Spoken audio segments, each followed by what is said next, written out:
정보사회와 인터넷 윤리는 인문계 학생들을 대상으로 해서 진행하는 과목이라고 보시면 될 것 같아요. 제 목표는 뉴스나 시사 아니면은 뭐 인터넷에서 나오는 용어들, 뭐 IT 용어들 보면은 그래도 내 수업을 듣고 나서는 뭔지 알아. 그런 부분으로 이제 잡아주려고 하는 목표를 두고 있어요. 그래서 뭐 예를 들어 일단 중간고사 전까지는 AI나 컴퓨터 공학에 관련된 부분으로 이제 진행을 하고요.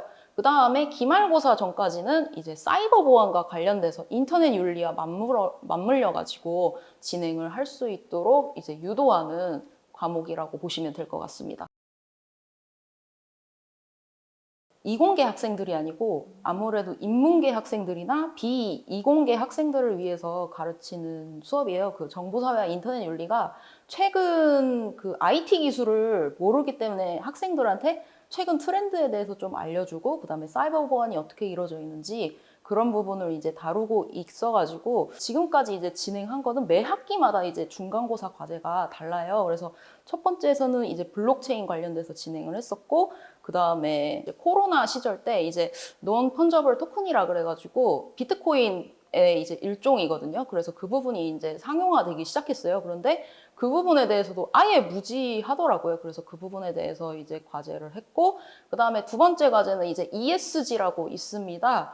그 부분도 이제 그 기업에서 윤리라든지 환경에 대해서 굉장히 강조하는 부분이에요. 그래서 그 부분에 대해서 이제 진행을 한 바가 있었고, 이번 학기 같은 경우에는 생성형 AI가 이제 나왔는데 학생들이 질문하는 게 어려워요. 그냥 그렇게만 이야기하고 끝난 거예요. 해가지고 이번 학기 중간고사 과제로 이제 챗GPT와 대화를 하는데 대화하는 거를 이제 다 캡처해서 오는 거를 목표로 삼았어요. 그래서 그 중에 챗GPT에 대해서 막 뭘 조사하고 막 그런 것보다 일단 접근하는 걸 목표로 두고서 이제 진행을 했었습니다. 일단은 기계학습에 대한 원리, 그 다음에 딥러닝이 어떻게 돌아가는지 그 부분을 좀 2주간에 걸쳐서 이제 설명을 진행을 했고요. 그 다음에 이제 챗GPT를 가르쳐 줬는데 이제 과제를 한 5가지를 줬는데 첫 번째는 너희들이 하는 각자의 디깅 소비가 있으니까 그 디깅 소비를 챗GPT가 모르면 알려줘라. 챗GPT한테 알려주는 게 이제 핵심이거든요. 저는 이제 예시를 이제 제일 간단하게 둘 때 2, 3은 6 했을 때 그 6까지 나오기까지 엄마한테 얼마나 많이 혼나고 아니면 선생님한테 많이 혼나면서 이게 계속 외우다 보니까 2, 3은 6 하고서 이제 그냥 누가 딱 던졌을 때 그렇게 튀어나오지 않습니까? 그래서 그 상태까지 이제 갈 수 있도록 패턴화를 시키는 게 이제 기계학습과 이제 딥러닝이다 하고 이제 최대한 쉽게 이야기를 드리죠. 그래서 그 수준으로 해서 이제 학생들을 가르치게 되었고요. 그래서 이야기했을 때 디깅 소비를 해가지고 한번 너희들이 덕질하는 거 각자. 네. 그다음에 그 부분에 대해서 또 챗GPT가 뭐 여러 가지가 있어요. 이모지 활용하는 것도 있고 홍보 활용하는 것도 있어요. 그래서 홍보하는 부분 만드는 것도 있었고요. 그리고 세 번째는 막장 드라마를 한번 만들어 봐라. 생성형 AI가 옛날 같았으면 단문으로 끝났지만 지금 같은 경우에는 한 2페이지, 3페이지 정도까지 쓸 수 있도록 이제 활용하게 나왔는데 학생들은 그 부분은 모르고 그냥 대화하면 끝이다라고 알고 있잖아요. 그래서 좀 여러 가지 체험 활동 할 수 있도록 해서 그 부분 하나 만들었고요. 그 다음에 네 번째는 이제 독도 부분이에요. 그래서 연합뉴스에서 이제 챗GPT 관련돼가지고 독도가 누구 땅이냐 했었을 때 이제 씨 오브 재팬이라고 나오는 부분이 있었어요. 그래서 성균관대랑 이제 고려대 아시는 교수님들도 있었고 그리고 그 부분을 이제 제보한 이제 아크릴 회사 분들도 있었어요. 그래갖고 거기는 이제 컴공과 전공이니까 1000번 이상 코딩을 해서 한번 독도가 우리나라 땅이다 그렇게 하는 건데 저는 일단 지금 정보사회 인터넷 윤리가 150명 학생이 수강을 했거든요. 그래서 너희들이 내가 과제를 내면 이제 챗GPT한테 학습하는 부분이 적어도 3번, 4번이 나올 테니 600개가 챗GPT한테 학습이 되지 않겠냐.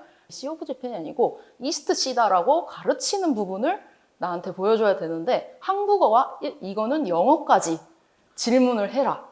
그래서 챗GPT가 모르면 혼내줘라. 네, 이게 과제였습니다. 네, 그런 과제로 진행을 했었고, 나머지 하나는 그래도 이제 제 수업에서 조금 전공적인 부분, 추천 시스템이라고 하는 부분이 있거든요. 그래서 추천 시스템 관련해서 좀 그 과제를 해오라고 한 부분이 있었어요. 이렇게 해서 5가지를 주 해가지고 진행을 했었습니다.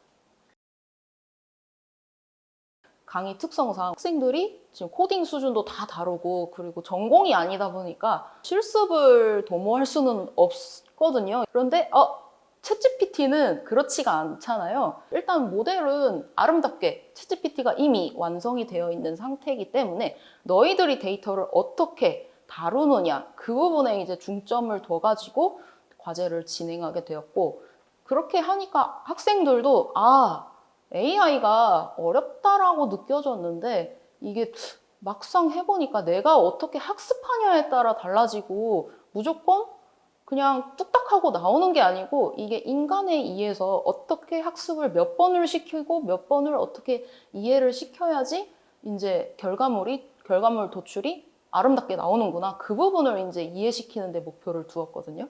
이번에 챗GPT 하면서 조금 저도 놀랍다고 이제 생각된 게, 학생들이 내가 학습을 직접 시켜서 이렇게 변형을 시키면 이렇게 답안이 나오는구나. 그거를 이제 이해하기 시작됐거든요. 챗GPT가 생기면서 인문계 학생들도 이제 조금 이해할 수 있는 거. 그러니까 아예 체감을 할 수 있는 부분이 드디어 생겼다라는 부분이 있는데 괜찮은 모델이라고 생각합니다. 다만 이제 이 부분을 활용하실 때 좀 윤리적인 문제가 살짝 거론은 돼서 그게 살짝, 그러니까 만약에 저 같은 과제라면 상관이 없어요.